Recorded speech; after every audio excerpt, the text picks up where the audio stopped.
जो 4 लोगों की फांसी हुई उसमें ठाकुर रोशन सिंह भी थे। राम प्रसाद बिस्मिल, अशफाकुल्ला खां, राजेंद्र नाथ लाइडी और चौथा जो नाम था वो ठाकुर रोशन सिंह का था। और चंद्रशेखर आज़ाद जो इसके महत्वपूर्ण, मैं बाबा विश्वनाथ की नगरी काशी का रहने वाला हूँ और आपको उस कांड के 10 महत्वपूर्ण लोगों में शामिल 10 लोगों में मात्र 10 लोग थे। उन 10 लोगों में 2 लोग काशी से थे, शाहजहांपुर से थे, लखनऊ से थे, मनमथ नाथ गुप्त और चंद्रशेखर आज़ाद। चंद्रशेखर आज़ाद महात्मा गांधी काशी विद्यापीठ के छात्र हुआ करते थे, बनारस के। ये 2 लोग काशी से थे। कुल 40 लोगों को मुलजिम बनाया, पूरे देश के अलग अलग हिस्से से गिरफ्तारियां किया। आपने देखा कि 17 दिसंबर जो फांसी की तिथि नियत घोषित हुई वो थी 19 दिसंबर 1927, लेकिन राजेंद्र नाथ लाइडी की फांसी 2 दिन पूर्व कर दी गई जो गोंडा में हुई, और लोगों की फांसी एक साथ लखनऊ में दी गई उन लोगों को। बड़ी अजीब कहानी है। 8,000 रुपये, इतिहास में कहीं कहीं जिक्र है 46 रुपये का, लेकिन वो 8,000 रुपये वर्तमान के तुलनात्मक रूप से देखने पर 60 लाख से ज़्यादा की रकम बनती है। उस पैसे को एक गलती हुई कि जब उन लोगों ने जिन चादरों में उन पैसे को बांटा, उनको अपनी गलती का एहसास हुआ। एक दिन बाद जब वो अपने अपने स्थान पर पहुंच गए तो पुलिस को मौके पर एक चादर में कुछ पैसे छूट गए थे। पूरा क्लू जो इस पूरी डकैती का, पुलिस सूत्रधार इसमें एक मुस्लिम अधिकारी थे, उन्होंने इसकी जांच किया तो उसको पता चला कि वो चादर पे शाहजहांपुर का, इसका जिक्र आपने इस फिल्म में भी देखा, जो कपड़ा धोने वाले लोग होते हैं या तो अपना नाम लिखते हैं या तो कोड डालते हैं। पता चली कि ये शाहजहांपुर की चादर है। और राम प्रसाद बिस्मिल के बहुत ही करीबी साथी, जिनका नाम यहाँ बनवारी लाल आपने सुना, शाहजहांपुर से पता चला कि ये वो उनकी चादर है। वो कपड़ा धोने वाले के हाथ पकड़ा गया, फिर ये चादर पता लगी कि फला की है, उनको पकड़ा गया। फिर सारे लोगों के नाम, चूँकि ये लोग उस संगठन से जुड़े थे और उस दिन पुलिस ने पता किया तो पता चला कि सारे लोग अपने अपने शहर से बाहर थे। उनको आधार मिला कि 3 लोग उसमें शामिल हैं।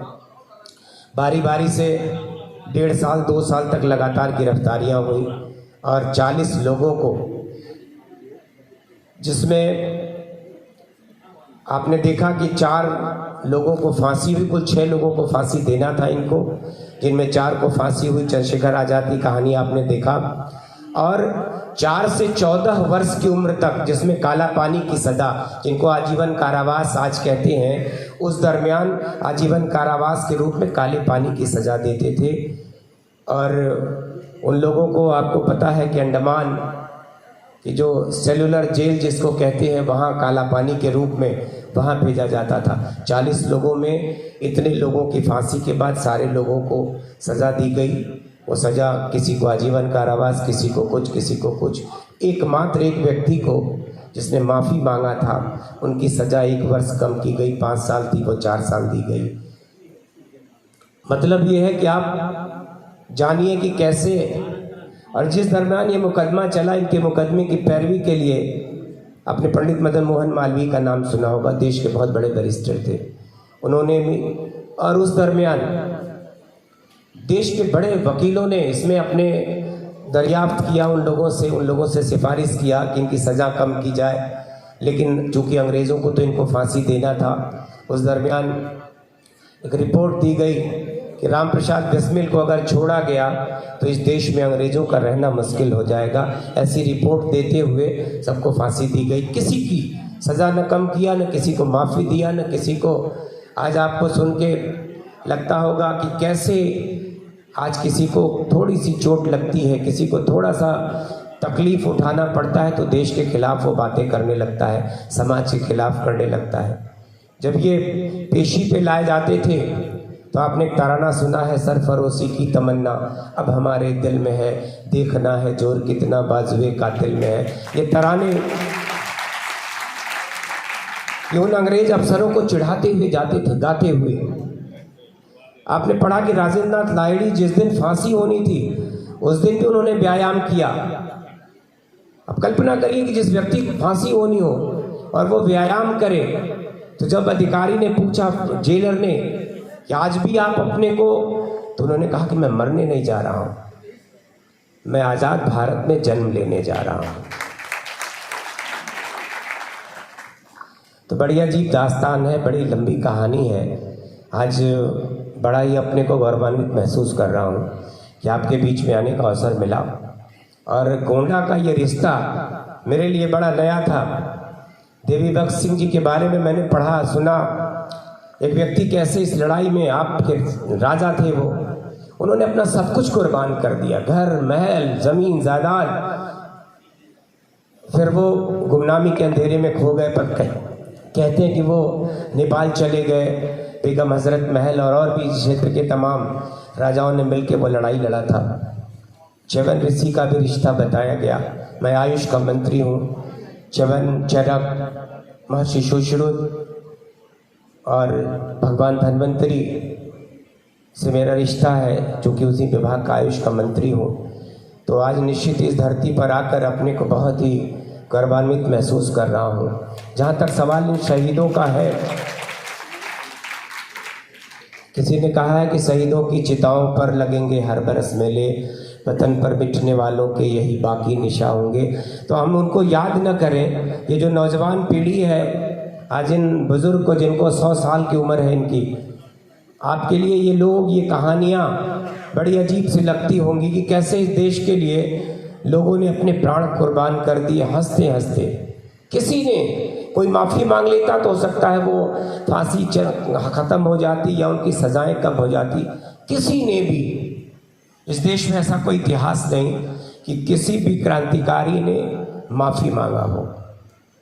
तो जबकि देश के बड़े बड़े वकील उनकी पैरवी, और आपको मेरी बात सुन के आश्चर्य होगा कि एक जज ने पूछा, चूंकि सरकारी वकील लेने से इनकार कर दिया था रामप्रसाद बिस्मिल जी ने, तो एक जज ने पूछा कि मिस्टर रामप्रसाद बिस्मिल, आपने किस यूनिवर्सिटी से लॉ किया है? उन्होंने कहा कि मैंने कोई लॉ की पढ़ाई नहीं किया है। अगर वो अपने केस की वकालत, फिर अंग्रेज़ों ने उनको जबरन वही वकील दिया जिसको वो नहीं लेना चाहते थे, क्योंकि उनको सजा देना था, फांसी देना था, तो उन्होंने कोई वकील नहीं लिया, वरना वो खुद अपनी वकालत करते थे और अपने केस की जिरह करते थे। और पूरा देश उस समय इस बात का साक्षी था कि ये जबरन फांसी दी जा रही है, वरना देश के बड़े वकील चाहते थे कि फांसी से उनकी सज़ा कम हो। चौरी चौरा कांड का भी जिक्र हुआ।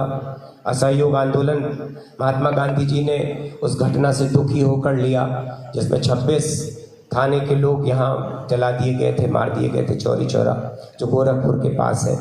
तो आज उन शहीदों को नमन करते हुए आज आपके जो कार्यक्रम थे बच्चों के, वो भी निश्चित ही वो गीत बजते हैं, वो आज़ादी के तराने जो गीत, चाहे वो वंदे मातरम आनंद मठ किताब है बंकिम चंद्र चटर्जी की, कैसे गीत ने, कैसे इन एक एक गीतों ने देश की क्रांति में अलख जगाया।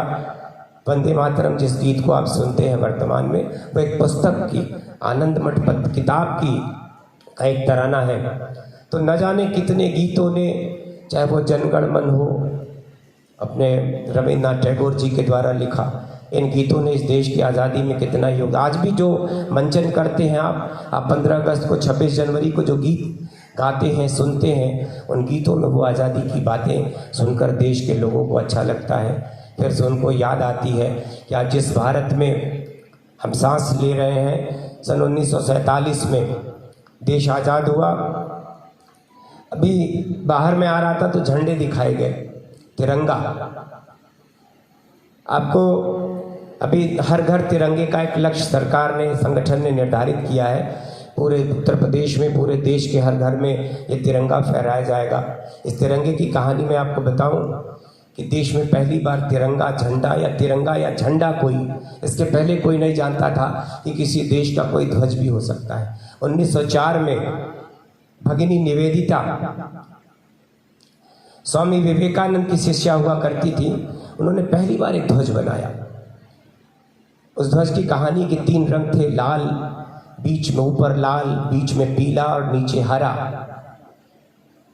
सबसे ऊपर 8 कमल थे, बीच में पीले रंग में वंदे मातरम लिखा था, नीचे सूरज और चांद बने हुए थे। 1906-07 तक कांग्रेस के अधिवेशन में भी ये झंडा फहराया गया। फिर उसके बाद भीकाजी कामा, वो स्वतंत्रता संग्राम की एक सेनानी हुआ करती थी, उन्होंने भी एक ध्वज बनाया। फिर तीसरा ध्वज बना जिसमें वर्तमान का जो ध्वज है तिरंगा, इसके लिए ये एक व्यक्ति की कल्पना है जिसका नाम है पिंगली वेंकैया। ये आंध्र प्रदेश में कांग्रेस का अधिवेशन था, तो उस अधिवेशन में उन्होंने एक ध्वज बना के दिया, महात्मा गांधी जी को दिखाया। उस ध्वज में ऊपर हरा था। हरा रंग आपको पता है कि प्रतीक के तीनों रंग के बारे में आप जानते हैं कि जो भारत के वर्तमान तिरंगे का केसरिया है वो भारत की समृद्धि और भारत के शौर्य और भारत की ताकत का प्रतीक है। जो सफ़ेद रंग है वो इस देश की सादगी का, और जो नीला चक्र आप देखते हो, उस चक्र के पहले जो ध्वज था, मैं उस पर बाद में बताऊं आपको, उसके पहले जो ध्वज दिखाया पिंगली वेंकैया, जिसका नाम मैंने आपसे बताया, तो गांधी जी ने उनको बताया कि इसमें एक रंग इस देश के सारे लोगों को समाहित करते हुए सफ़ेद रंग समाहित करिए। तो फिर केसरिया ऊपर, बीच में सफ़ेद पट्टी डाली गई। ये 3:2 का रेशियो होता है। किसी भी ध्वज को कोई छोटा बड़ा कर सकता है, लेकिन इसकी लंबाई और चौड़ाई का जो रेशियो होता है वो 3:2, 3 लंबाई और 2 उसकी चौड़ाई।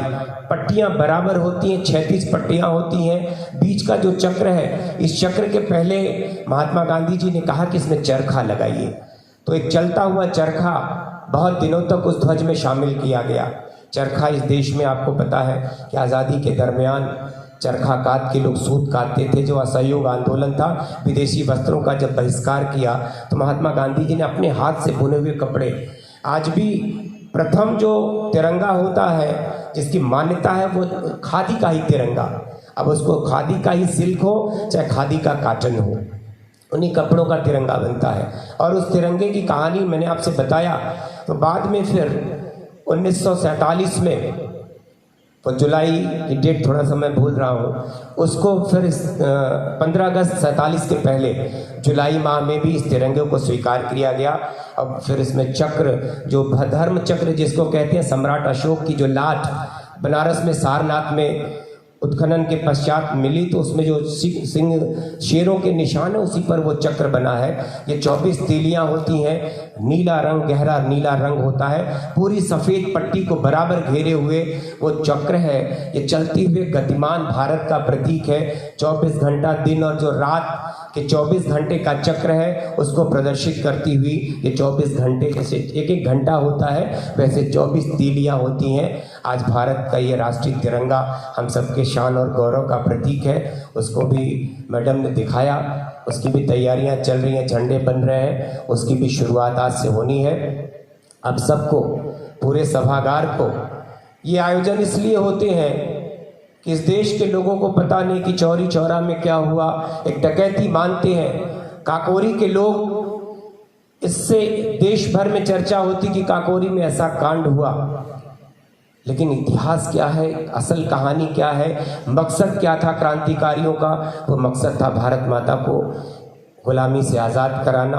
और सब ने हंसते हंसते अपने प्राण, चाहे वो आप कभी भगत सिंह को पढ़िए, चंद्रशेखर आज़ाद को पढ़िए, चाहते तो चंद्रशेखर आज़ाद अपने को समर्पण कर सकते थे, आत्मसमर्पण जिसको आप कहते हैं। सिर्फ एक गोली बची थी, उन्होंने अपने प्राण न्यौछावर कर दिए। अभी मैं कुछ दिन पहले ही चंद्रशेखर आज़ाद की पुण्यतिथि थी, उस अल्फ्रेड पार्क में मैं स्वतः गया था अभी प्रयागराज में।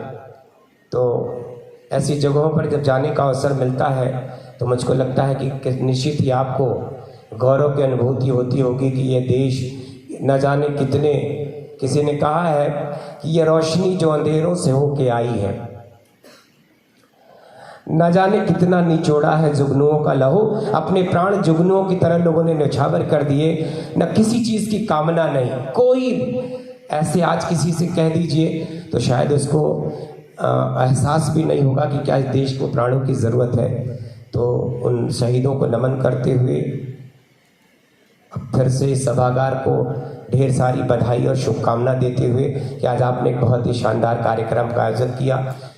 अपने प्रशासन के अधिकारियों से, अपने संगठन के पदाधिकारियों को और इस सभागार में उपस्थित अपने तमाम नौजवान साथियों, बच्चों को ढेर सारी बधाई और शुभकामना देते हुए बस इतना कहना चाहता हूँ कि क्या यूं ही झिलमिलाए हैं मंजिल के रास्ते, लाखों चिराग खून शहीदा से आए हैं। धन्यवाद। जय हिंद, जय।